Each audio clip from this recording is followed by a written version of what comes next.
আপন মা আপন বাবা সিদ্ধান্ত নিছে পরে আর আল্লাহর কথা বলবো না, পরে আর নামাজের কথা বলবো না। হায় সন্তান, খোদার কসম, তোর উপরে আল্লাহর সবচেয়ে বড় লানত, অভিশাপ যে তোর মা তোরে আর বলে না, তোর বাবা আর তোরে ফিরায় না রে আব্বা। তোর জীবনের সবচেয়ে বড় দুর্ভাগ্য, বদনসিব।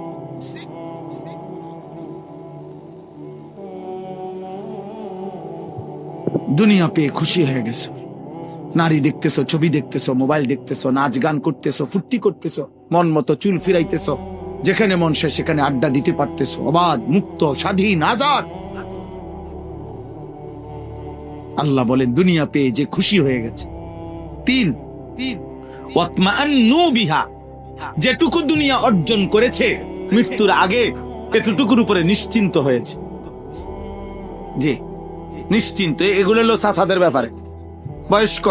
বয়স্করা শেষ বয়সে হিসাব মিলাইয়া নিশ্চিন্ত। যাক, আল্লাহর রহমতে আমনগো দোয়ায়, 10 জনের দোয়ায় হুজুর দোয়া করবেন, তারা 3 জন বিদেশ, 4টা মাইয়া বিয়া দিছি, আল্লাহর রহমতে একখান বিল্ডিং করছি, ভিতরে 2টা বাথরুম করছি, বাথরুম গুলোর মধ্যে টাইলস লাগাইছি আল্লাহর দয়া, ঘরে ফার্নিচার আল্লাহর রহমতে সব করছি, একটা নুনের বাড়িও কিনছি, কোনো অসুবিধা হয়েছে না। আল্লাহর রহমতে রাস্তার লগে কত জায়গাও লইছি, ব্যাংকে কিছু টাকাও জমাইছি। এই আল্লাহ ভালো রাখছে, আল্লাহর কাছে যা চাইছি আল্লাহ দিছে, আল্লাহ দিছে। এই যে দুনিয়া মিলাইয়া কি নিশ্চিন্ত যে না আলহামদুলিল্লাহ আমার 60 বছরের জিন্দগি সার্থক। আল্লাহর কাছে যেমনে যেমনে চাইছি, ফোলাগুনের বিদেশ, মাইয়ার বিয়া, বিল্ডিং, ঠিক আল্লাহ এমনে দাগে খতিয়ানে মিলাইয়া আল্লাহ দিছে আমাকে। ওয়াল্লাযীনা হুম আন আয়াতিনা গাফিলুন। 4 নাম্বার হলো আল্লাহ বলেন প্রতিনিয়ত আমি আল্লাহর বিধান, আমার হুকুম, আমার আহকাম, আমার আয়াতের ব্যাপারে যারা গাফেল। দুনিয়া তো সব বুঝে, উনি ইটও চিনে, বালুও চিনে, সিমেন্টও চিনে, উনি রাজমিস্ত্রিও চিনে, কাঠমিস্ত্রিও চিনে, উনি ভাত মাছ চাল ডাল, আলো অন্ধকার, রোদ বৃষ্টি, হাসি কান্না, নারী পুরুষ, আনন্দ বেদনা সব বোঝে, কোনটা হালাল টাকা, কোনটা সুদের টাকা, কোনটা কিস্তি, সব বোঝে। উনি শুধু আখেরাত বুঝে না। তাব্বাত ইয়াদা সূরাটা কইতে পারে না, কুল হু আল্লাহ সূরাটা কইতে পারে না, আত্তাহিয়াতু শুদ্ধ করে পড়তে পারে না। আল্লাহ নাই, আখেরাত বুঝে না, আল্লাহর বিধান বুঝে না। আল্লাহ বলেন এই 4টা জিনিস, জান্নাত চায় না, দুনিয়া নিয়ে খুশি হয়ে আছে, যেটুকু দুনিয়া অর্জন করেছে এটুকুতে নিশ্চিন্ত, আর আল্লাহর আয়াত, আল্লাহর বিধানের ব্যাপারে গাফেল। আল্লাহ বলেন উলাইকা মাওয়াহুমুন নারু বিমা কানু ইয়াকসিবুন। আল্লাহ তাআলা বলেন এই মানুষগুলো সারা জীবনে যা অর্জন করেছে এই সব কিছুর বিনিময়ে তাদের ঠিকানা আন্নার, জাহান্নাম। আল্লাহ ছেড়ে, আখিরাত ছেড়ে, হালাল হারাম ছেড়ে, জায়েজ নাজায়েজ ছেড়ে, পর্দা পুশিদার, সেজদা, নামাজ, বন্দিগি এই সব বাদ দিয়া আপনি শুধু দুনিয়া সাজাইছেন। আল্লাহ বলছে এই দুনিয়ার সমস্ত কিছুর বিনিময়, এই বাড়ি, এই বিল্ডিং, এই দালান, এই সংসার, এই ব্যবসা, এই উপার্জন, এই সব কিছু তাকে জাহান্নামে পৌঁছাবে। কোথায় পৌঁছাবে? জাহান্নামে। অতএব প্রত্যেকের কাছে অনুলেখ আখিরাতের ফিকির করে অন্তরের মধ্যে যেন অনুভূতি আসে। মনে রাখতে হবে বিবেক বুদ্ধি সম্পন্ন প্রাণীকেই মানুষ বলে। মানুষ এজন্য তাকে বলে যে সে তার বিবেক আছে। আর বিবেক মানে কি? বিবেক মানে হলো পার্থক্য শক্তি, যার মধ্যে পার্থক্য করার মতো যোগ্যতা আছে। এটা সৎ, এটা অসৎ, এটা আদেশ, এটা নিষেধ, এটা করণীয়, এটা বর্জনীয়, এটা হালাল, এটা হারাম, এটা আমাকে করতে হবে, এটা আমাকে ছাড়তে হবে। এই পার্থক্য শক্তি যার মধ্যে আছে এটাকে বলে বিবেক, আর এরে বলে মানুষ। এই জন্য পার্থক্য শক্তি যার মধ্যে নাই, হালাল হারামের পার্থক্য নাই, জায়েজ না জায়েজের পার্থক্য নাই, উচিত অনুচিতের কোনো পার্থক্য নাই, তাকে মানুষ বলে না, তাকে জানোয়ার বলে। জানোয়ার, এটা জানোয়ারের স্বভাব, মানুষের স্বভাব না। এই জন্য ওই ব্যক্তি মানুষরূপী জানোয়ার, যার মধ্যে হালাল হারামের সত্য মিথ্যার উচিত অনুচিতের পার্থক্য শক্তি নেই। এটা দেখতে মানুষ, কিন্তু আল্লাহ তাআলা বলছেন উলাইকা কাল আনআম, এটা জানো মূলত, অথবা জানোয়ার চাইতে নিকৃষ্ট। আপন মাকেও দেখে, বোনকেও দেখে, আবার মোবাইলের নর্তকীও দেখে, উলঙ্গ ছবিও দেখে, নাটক সিনেমার নায়িকাও দেখে। তাহলে হালাল হারামের পার্থক্য হইল কই? স্ত্রীকেও দেখে, মোবাইলের নর্তকীও দেখে, টেলিভিশনের নর্তকীকেও দেখে, রাস্তার বেহায়া নারীকেও দেখে। তাহলে পার্থক্য হইল কই? মদও খায়, মধুও খায়, সালামও দেয়, গালিও দেয়, কষ্টের মেহনতের ঘাম ঝরানো টাকা এটাও নেয়, সুদের টাকাও নেয়। তাহলে এটা হইল পার্থক্য? হইল? কথা বলেন না। তাইলে বলো ভাই, তোমরা একটা ছেলে বলো, তুমি পরিচয় দিচ্ছ তুমি মুসলমান, অথচ তোমার চুল, চেহারা, লিবাস, পোশাক, আচরণ, পছন্দ অপছন্দ সব বেঈমান, মুশরিক, কাফেরের মতো। তো এটা হইল কেমন? এটা পার্থক্য হইল কই? তাই এটা মানুষ হইল কেমন? এই জন্য বিবেক যার কাজে লাগে না সে মানুষ, আকলে সালিম যার নাই সে মানুষ। এটাই সত্য কথা। আমরা বলেন, আপনারা বলেন নাই তো, একটা সহজ বাংলা উদাহরণ বলেন যে একটা ছাগল, একটা কুকুর, দেখতে দুটোটার সাইজ সমান, ছাগল আর কুকুর সাইজে কাছাকাছি, এবং উভয়টার সৃষ্টিকর্তা আল্লাহ, উভয়টার দেহে রক্ত গোশত দিছেন আল্লাহ, অথচ কুকুর এর গোশত হালাল না হারাম? কে হারাম করছে? ছাগলের গোশত হালাল না হারাম? কে হালাল করছে? তাহলে আল্লাহ হারাম করলে যদি কুকুরের গোশত হারাম হয়, আপনি খান না। আল্লাহ হালাল করলে যদি ছাগলের গোশত হালাল হয়, আপনি খান। তো আল্লাহ হারাম করার পরেও আপনি সুদ খান কেন? হ্যাঁ বলেন তো। তাইলে যদি আপনি সুদে খান, তো তাহলে আপনার কাছে কুত্তা আর ছাগলের মধ্যে পার্থক্য কই?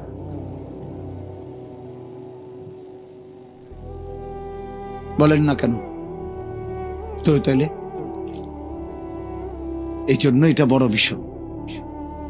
একটা ছেলেকে বলল, একজন বাবাকেও বলল, পর্দার আড়ালের মা বোনকেও বলল, আমাকেও বলল, পার্থক্য শক্তি থাকতে হবে। একে মানুষ বলে। যেখানে একজন মানুষ হওয়ার জন্য পার্থক্য শক্তি থাকা দরকার, সেখানে একজন মুমিনের জন্য কি পরিমাণ দরকার? একজন মুসলমান হওয়ার জন্য কি পরিমাণ দরকার? আল্লাহ নবী সাল্লাল্লাহু আলাইহি ওয়াসাল্লাম বলছেন, আল হালালু বাইয়িন ওয়াল হারামু বাইয়িন। উম্মত, যা কিছু হালাল তা আমি স্পষ্ট বলেছি, যা কিছু হারাম আমি আল্লাহ, আমি রাসূল স্পষ্ট বলেছি, বলে দিয়েছি। আলো অন্ধকার পরিষ্কার করে দিছি, রাত্র দিন স্পষ্ট করে দিছি, স্পষ্ট করে দিছি। কুরআনুল কারীমের মধ্যে আছে, আল্লাহ তাআলা বলেছে, কুল তাআলাউ আতলু মা হাররামা আলাইকুম রাব্বুকুম। হে নবী, আপনি বলুন যে হে দুনিয়াবাসী, শোনো আমার আল্লাহ তোমাদের উপরে কি কি হারাম করেছেন, আমি আল্লাহর পক্ষ থেকে মুহাম্মদ সাল্লাল্লাহু আলাইহি ওয়াসাল্লাম তোমাদেরকে শোনাচ্ছি। তো শুনাইছেন কোনটা হালাল কোনটা হারাম। তো সেখানে একজন মুসলমান, তার মধ্যে হালাল হারামের পার্থক্য না থাকলে সে মানুষ হয় কেমনে, মুসলমান হয় কেমনে? এই জন্য আব্বা তোমরা বলো, আমি প্রতিদিন এটা জিজ্ঞাসা করি, সেই সকাল থেকে রাত পর্যন্ত নিজেকে মুসলিম পরিচয় দেওয়ার পরেও যে একটা ওয়াক্ত নামাজের সেজদা দিলা না, একটা সেজদা দিলা না, তুমি মুসলমানের বাচ্চা কেমনে, মানুষের বাচ্চা কেমনে? তুমি জানোয়ার না তো জানোয়ারটা কি? এই বেনামাজ বলো, একটা বেয়াদব বলো অসভ্য, বেনামাজি তো অসভ্য, বেনামাজি তো বেয়াদব। যার কপালে সেজদা নাই সে সবচেয়ে বড় গাদ্দা, অকৃতজ্ঞ। অকৃতজ্ঞকে মানুষ বেয়াদব বলে। এটা একেবারে পৃথিবীর যেই কোনো ভাষায়, যেই কোনো অঞ্চল যে কৃতজ্ঞতা স্বীকার করে না, বেটা আমি আজকে 2 বছর তোরে সবসময় লগে লগে রাখলাম, সবসময় সুখে দুঃখে তোর পাশে ছিলাম, আর অন্তই আমার চিনুস না বেটা, তুই মানুষের বাচ্চা বেটা, মানুষ এমনি কয় না? তো আল্লাহ তাআলা তো বলে, বান্দা 24টা ঘন্টা গোটা কায়নাত আমি তোকে দিলাম, তুমি আমাকে একটা সেজদা দিলা না? নাফরমান তুই মানুষের বাচ্চা, এত বড় আসমান দিয়ে তোর থেকে একটা সেজদা পাবো না? এত বড় জমিন, চন্দ্র সূর্য, আলো বাতাস, রোদ বৃষ্টি, নিঃশ্বাস, অক্সিজেন, হার্ট বিট, চোখের পাওয়ার, হাতের শক্তি, পায়ের শক্তি, এই কায়নাতের সমস্ত কিছু, স্ত্রী সন্তান, অর্থ সম্পদ, ঘুম নিদ্রা, এই সবকিছু 24 ঘন্টা দিয়ে আমি আল্লাহ একটা সেজদাও পাবো না? তুই মানুষের বাচ্চা কেমনে? এই বেয়াদব না তো বেয়াদব কোনটা? এই জন্য এটা মনে রাখতে হবে, বেনামাজির চাইতে বড় বেয়াদব আসমানের নিচে জমিনের উপর কোন জানোয়ারও হয় না। বেনামাজির চাইতে অসভ্য আর কেউ নেই, কোন জানোয়ারও না। কারণ জানোয়ার তো বেয়াদব না, জানোয়ার তো জানোয়ারে। কুকুর কি আদব বলা না বেয়াদব বলা? কি আদব কি তা বেয়াদব কি তা? ছাগলের আবার আদব কি আর বেয়াদব? ছাগল তো ছাগল, এর কি কোনো হালাল হারাম আছে?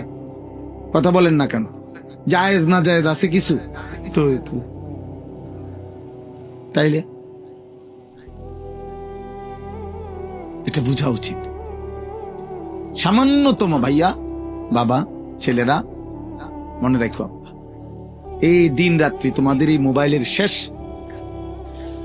মোবাইলের এই আসক্তি একদিন তোমাদের এখনই একদিন নিশ্চিত মনে পড়বে যে প্রতিবন্ধী, মানসিক ভারসাম্যহীন, কোন কাজে ধৈর্য, সহ্য, ধীরস্থিরতা এবং পরিশ্রম করার মতো শক্তি, উদ্দীপনা মোবাইলে আসক্ত নাফরমানের থাকে না। ও কোনো কিছুতে ধৈর্য ধরতে পারে না। এটা অভিশাপ, মনে রাখি। আমি বললাম, আমি ব্যক্তিগতভাবে কিশোর নওজোয়ানদের প্রতিটা আচার আচরণ নিয়ে ফিকির করি, ভাবি, তাকায় থাকি, কি করে, কেমনে লড়ে, কেমনে হাসে। হ্যাঁ, এটা আমার জিন্দিগির মেহনত। যত ছেলে দেখবেন, যত ছেলে মেয়ে, নারী পুরুষ মোবাইলে আসক্ত, ওদের কর্মক্ষমতা কমে যায়, ভারী মজবুত কষ্টসাধ্য কাজ করার মানসিকতা কমে যায়। সে শুধু সময় ফাঁক খোঁজে, তার হাতে সময় নাই, তার তো মোবাইল দেখতে হবে। তাড়াতাড়ি পাত খাইলেছে 2-4 লোকমা, পেটে ভোক আছে, অথচ সময় নাই। হ্যাঁ, ওই দেখেন, ওই বেয়াদব দেখেন, এই যে দেখেন, এই যে তোমার নিষেধ করা হয়েছে না আব্বা, তুমি বাংলা বোঝো না? বলো বাবা, বলো, এখন লজ্জা পাইলা কেন? বলো আব্বা, বলো, তুমি দাঁড়ায় বল, প্রতিবাদ করো আমার বিরুদ্ধে, যে না হুজুর আমি আদবওয়ালা। এটাই তো বললাম ভাইয়া, সত্য কথা তোমারই বলছি। এটা মনে রাখো আব্বা, হয়তো কেউ শক্ত করে বলে না আর কি, কিন্তু আমি বললাম মোবাইলের আসক্তি ভারসাম্যহীন বানায় ফেল, মাতাল বানায় ফেল, মানসিক স্বাভাবিকতা থাকেন ওর কাছে, কোনো একটা পর্যায়ে ওর কোনো লাজ লজ্জা থাকেন। এখানে আলেম আছে, মুরব্বী আছে, বয়স্ক আছে, এখানে নারী আছে, এখানে চাচারা আছে, দাদারা আছে, ওর কোনো কিছুতে কোনো অসুবিধা হয় না, ও ওর কাজ করতেছে, মানে এরকম হয়। অর্থাৎ তার ব্রেনে আলাদা কোনো পার্থক্য শক্তি থাকে না, যে এটা এখানে মানাবে কিনা, উচিত কিনা, এই মানুষটির সামনে আমি এটা করলে ঠিক হইব কিনা, পার্থক্য শক্তি থাকে। এই জন্য দেখবেন বেহায়া ছেলে পেলে রাস্তার পাশে পেশাবে ধরছে, রাস্তার পাশে পেশাবে বসে গেছে। আরে ভাই, তোমার তো এটা ভাবা উচিত, এখানে নারী যাবে, পুরুষ যাবে, বয়স্ক লোক যাবে, ওরা কি মনে করে? আরে কি মনে করবো, মানে আমার মুতে ধরছে, আমার পেশাবের দরকার। এই হলো কি অপদার্থ, বেয়াদব, প্রতিবন্ধী, মানসিক ভারসাম্যহীন ব্যক্তির কাজ।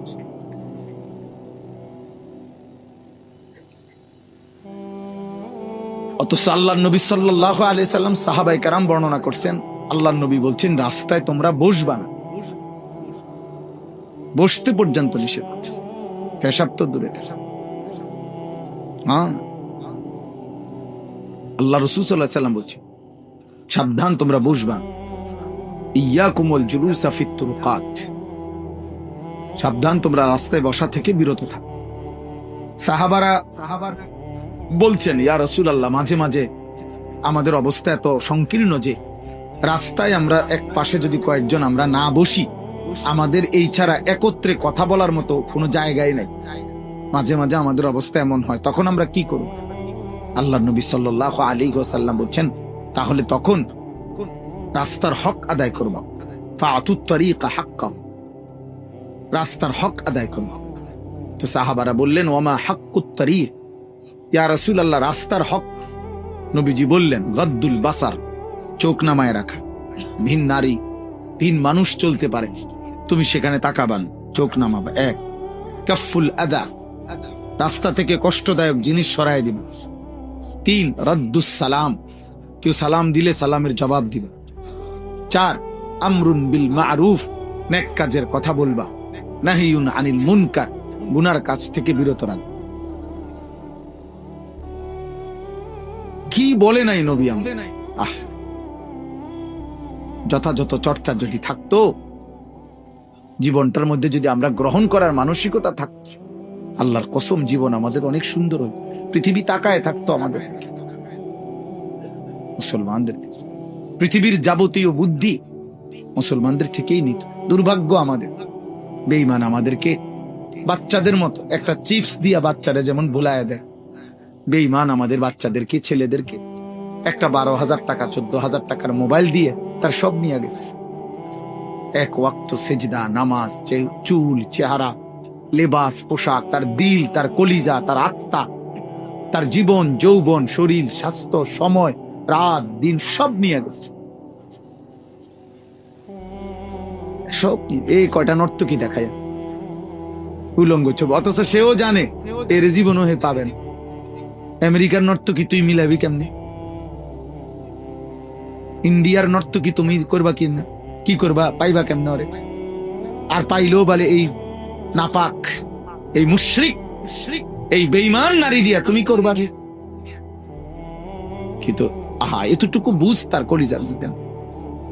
দুশ্মন তারে সামান্য একটু প্রলোভন দিয়ে তাকে তার মালিক ভুলাই দিছে, আখেরাত ভুলাই দিছে।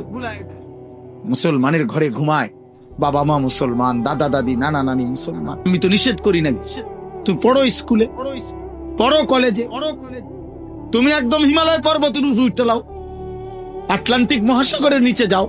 কিন্তু প্রশ্ন হলো, আল্লাহ বুল্লা কেন? নামাজ বুল্লা কেন?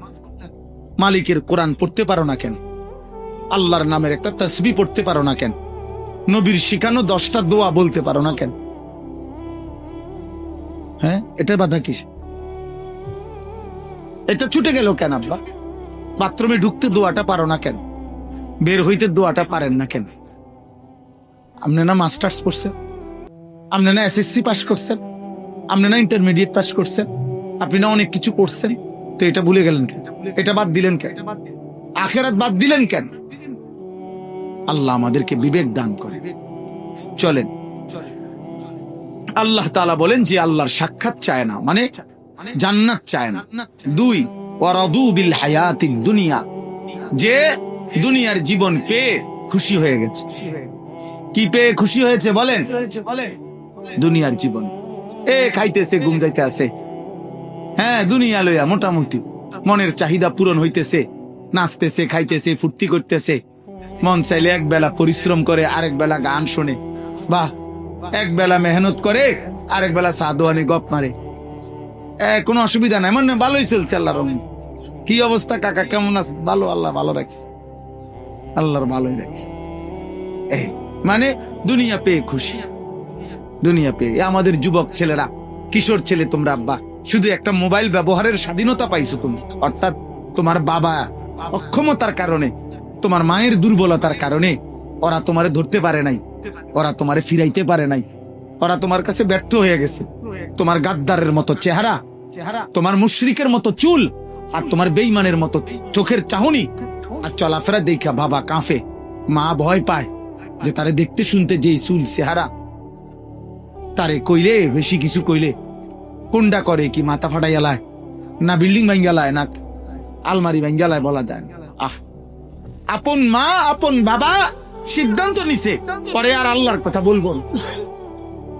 পরে আর নামাজের কথা বলবো না। হায় সন্তান, খোদার কসম, তোর উপরে আল্লাহর সবচেয়ে বড় লানত, অভিশাপ যে তোর মা তোরে আর বলে না, তোর বাবা আর তোরে ফিরায় না রে আব্বা।